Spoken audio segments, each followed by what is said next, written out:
Bet you guys didn't expect me to do this today. So, before I want to go into anything else, I just want to be grateful and thank everybody who has still stuck around with me after all these years. It's good to know that you guys are still watching my videos, interested in what I'm doing. There's probably going to be a video coming out in the near future where I kind of talk about my plans, what I plan to do, as far as how I plan to continue making content for this channel. I mean, as far as this goes, I'm still kind of deciding where things are going, as far as balancing everything out. But I mean, at this point, when something catches your attention, it really catches your attention. And I felt the need that I needed to talk about this because I just finished watching the Chippendales Rescue Rangers reboot? Sequel? I really don't know how to describe it, but while I talk about it, maybe process all my initial thoughts, maybe we can figure out what it actually is and how I felt about it and my overall thoughts. I'm going to be a little light as far as plot specifics, because I do believe that this would be warranted for a full in-depth analysis. So I'm going to be a little bit facetious when it comes to certain plot details, because I do feel the need to maybe make another video in the future about it. But I mean, as far as the meantime, there's not going to be much editing in this because at this point, I'm still in between software when it comes to editing videos. I honestly didn't even think I was going to be doing this video this soon. But like I said, something catches your attention, you want to catch it because holy God, this movie, it is something. So a little bit of background. I saw the trailer for this 2 months ago, approximately. I did a podcast. I'll put a card above if you want to check that out, with Animat, one of my good friends, talking about my initial thoughts from watching this trailer, because it was definitely something. So nowadays, we see reboots of famous TV shows, and they've earned a certain reputation on cashing in on the success of, the series that they're, rebooting. However, when watching this trailer, it's almost as if the guys who are making the movie is pretty much saying, we know that already, so this is our meta-analysis of that concept of reboots. It is so interesting, and the best part about that trailer that came out 2 months ago is all the deep cut references when it comes to, animation as a culture, and animation where it stands now. You can tell that they were trying to, capture what Who Framed Roger Rabbit did back in the 80s, but for a modern audience. And, a part of me really appreciated. My question, as I mentioned in that podcast with Animat, is why Chippendale Rescues Rangers? Why not something that was more meta, or why something that was a little bit more cartoony to capture this concept? Well, that was my concerns then. After watching it today, we could maybe figure out if that was still a problem, if there were some issues with it. Before I do that, again, just wanted to address that I'm doing this because earlier today I put out a poll saying if you guys would rather me do a live stream discussing my thoughts on this movie or to do a vlog style video. So here I am doing a vlog style video, discussing my initial thoughts out of this wonderful, interesting movie, which again, I'll talk more about as of now. So basically, the concept of the film, and I wrote down my notes, so I might occasionally glance over, look over at my notes. The concept of this movie takes a fictional approach to the original characters. So rather than take place in the world of the Chippendale Rescue Rangers, they're basically saying that it was a fictional show that they starred in, and that afterwards they've moved on with their lives. I want to say, think about Who Framed Roger Rabbit. They live in a world that's a human world, but then, they make movies where, as cartoon characters, they make the cartoons like they were to do it as live action. And as far as the story goes, the characters grow apart in traditional, I guess, what trope we'd want to use, where, child stars gone bad or pop stars gone bad. Decided to go their separate ways. The show gets canceled, and then flashes forward to 30 years later, and suddenly the characters are put in a situation where they need to save a friend, and rather than just go to the cops because Chippendale had experience, I guess this somehow makes them, cops or detectives or what you may call, suddenly find the need to go forward and solve the case of their missing friend without saying too much of who the friend is and what's going on. they are required to go on this mystery. And that's the basic premise of the movie. Now, here are some thoughts that I've had when watching this. The first thought that came up from the first line that said, when the movie starts off, it basically says, please put your pants on. Right there, I thought that that was a very clever line. And I'm going to go into detail as to why. Because, you know, growing up, one of the big things with Chip 'n Dale Rescue Rangers is that certain characters can walk around without pants, and then other characters like Gadget have to wear pants. And this was a joke, you know, way back in the day when the show was still popular that people were still bringing up. So I thought it was a very interesting thing to put in there. And it already sets the tone as far as what the movie's going for. A lot of self-referential humor that, you know, fans who have grown up with the show want to see addressed or even brought up because it's been on their minds for many years.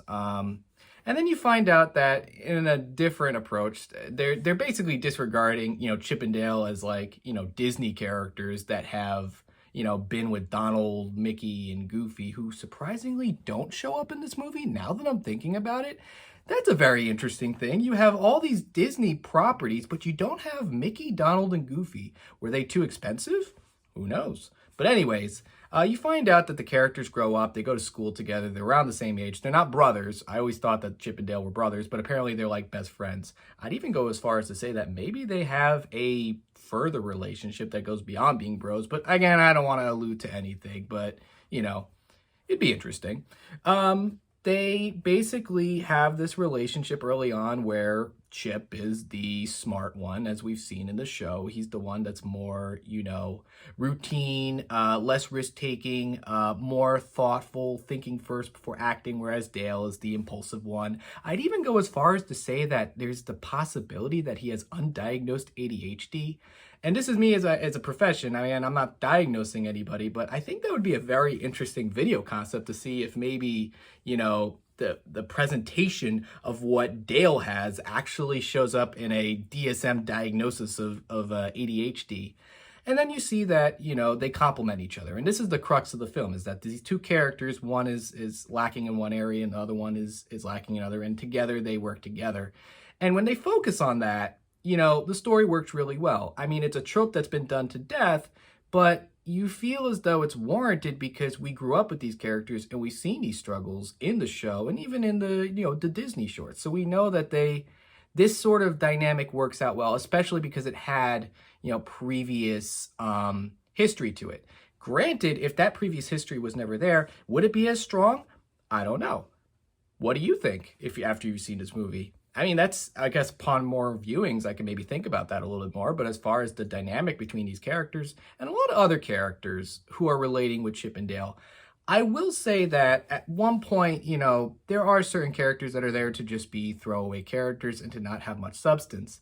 I am going to mention this one character because this is already trending. This character is already trending. The day the movie got released, this one character that I have to address that was brought up is the fact that, all right, a little bit of background. So the world that these characters live in basically capture all types of animation, and not just like, you know, traditional animation like in Roger Rabbit. It's basically capturing, you know, anime.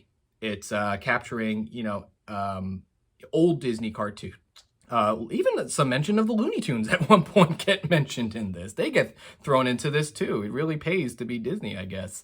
But you also have video game references and video game characters, which leads us to the failed ugly Sonic. If you remember a couple years back when Sonic the Hedgehog was going to be released, they had the original design of Sonic with the human teeth and the smaller eyes that a lot of fans didn't like. And then all of a sudden, that character got scrapped and they had to start fresh, and they created a new Sonic for the movies, and they're doing really well. So they show old Sonic, or as they like to call him, ugly Sonic, with his horrible teeth, and they slow-mo on these human teeth given to this character. I mean, it is perfect. I mean, the humor, the approach, anytime they use this character was perfect. And I did get worried, as I mentioned before, that, you know, some characters get thrown in there, but they're not really added to the story. However, the way the character was used in the story actually did service the plot, and I did appreciate that because it did show that, you know, they don't want to just like throw in characters for the sake of throwing them in there. which other characters that are maybe smaller, deep cut references do get thrown in there, but never felt distracting. Like, without giving too much away, there are references to adult cartoons. And when I say adult cartoons, I'm not just talking about The Simpsons. I'm talking about, things like South Park, Beavis and Butthead, and even one that's like a deeper cut reference to an underground cartoonist called Robert Crumb, which I'm going to challenge you guys. So I want you to tell me in the comments below, if you've seen this, what character by Robert Crumb gets referenced in this movie. Mention it in the comments below. No prize, just brownie points and the the goodwill of knowing that you have figured this out. Let me know in the comments who that character, that Robert Crumb or underground cartoon character, gets referenced in this movie. And those are, other things to say as far as like the animation goes, which does bring me to a point that I think maybe was a little bit distracting at some point, which I'm going to bring up, is that, there is a lot of care and there's a lot of effort into the look of these characters that it did really distract me, that the main characters don't capture that traditional animation as well. In fact, it was very jarring, and I'll even go as far as to say that, and I might get a lot of hate for saying this, the animation style for the main characters, Chip and Dale, is CG animation. There's a plot point in the movie where basically Dale gets an upgrade, and instead of going for a cel-shaded look like Chip does, Dale basically looks like a Alvin and the Chipmunks knockoff. And the new movies, Alvin and the Chipmunks, not, the old school cartoon. And it actually looked okay, but for some reason, the cel shading on Chip and other characters like Monterey Jack and other Rescue Rangers, which, again, I'm not going to go into too many details, they look cel shaded and it gets very distracting, especially when they're standing next to a character that is traditionally animated. I have a couple theories as to why they did this, and my big theory is motion. I do believe because these characters are required to do a lot of things within the movie, like put on props and wear things that would require a lot more effort, if they were animated traditionally, that keeping them cel-shaded and computer animated helped with these props and helped the interactions with the other characters. Me personally, a little distracting, but again, this is just a common viewer of this movie. I'm not criticizing, I'm not, taking away the hard work that the animators did. And for the most part, I really think they do deserve a shout out. These animators did put in the time, they put in the effort to make a very convincing world, probably with the budget that they had, given that this movie is made directly for Disney Plus. Doesn't take away the fact that it does have a cinematic quality to it. One of the things I love about most Disney Plus movies is that they could be shown in theaters. In fact, a lot of these movies were supposed to be shown in theaters, but, get brought to a streaming audience. And for the most part, the quality does reflect and doesn't feel cheap. At times, you can argue that they could have done certain things like with the main characters, but for the most part, I really think they did a really solid job with the look and the feel of these characters.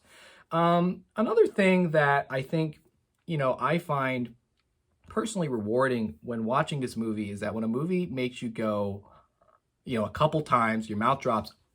I had 3 moments in the movie where it made me do that, partially as an animation fan, but one because, again, I didn't really go into the details as far as the story goes, but there's one plot point in the movie which plays a certain role when it comes to character redesigns, and how they incorporated that into the story I found to be so funny. I really believe the people who are writing these videos, I feel like they may have come from, people that do this for a living, like people who watch Angry, no, not Angry, Andre's videos, the Black Nerd Comedy videos. I feel like they must have watched his videos or watched Animat's videos or watched a lot of YouTube cartoon community folks and came up with this script, because there's like references and there's things about animation and like the process of rebooting movies that only like, I hate saying the word true animation fans, but I have to say it, true, animation enthusiasts, snobs, really would get a kick out of. And to me, I really appreciate that they stuck to that vision and it landed so well. I do see this as being a movie I'll watch again. I mean, I do think it would be much better for me to talk into more detail as far as, what I enjoyed about this video. And I guess the question goes back to you guys. Would you want me to make that video? How would you want me to make that video? I'm kind of at a point where, I don't have the resources I used to when I was making the videos back in the day. I'm much older and I feel as though, there's a little bit more free range and less, thoughts on what should go in there. I would really love to know how you guys would love for me to approach, talking about Chippendale Rescue Rangers. If you have any questions or concerns, you put them in the comments below. Just keep it civil. I mean, if I see something that's disrespectful, you're out of here, because I think it's only fair that you want to keep it civil in the YouTube's comment sections as best as you can. And if you like videos like this, feel free to subscribe and feel free to like the video so that I know that I'm doing what I'm doing right. Again, it was great speaking to you guys, and hope to see you guys later. Take care.